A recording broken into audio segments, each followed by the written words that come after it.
இன்னைக்கு தேர்ஸ்டே. இன்னைக்கு நான் என்ன லஞ்ச் ப்ரிப்பேர் பண்ணியிருக்கேன்னு பார்க்கலாம். சுட சுட சாதம். இங்கே செம்ம வெயில், அதனால மோர் குழம்பு வச்சேன். அப்புறம் எல்லா வெஜிடபிள்ஸும் போட்டு அவியல் செஞ்சேன். ஃபிஷ் ஃப்ரை, அப்பளம், மாங்காய் ஊறுகாய்.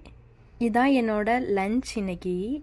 ஓகே, நான் சாப்பிட போகிறேன். சாப்பிட்டுட்டு டியூட்டி கிளம்ப போகிறேன். பாய்.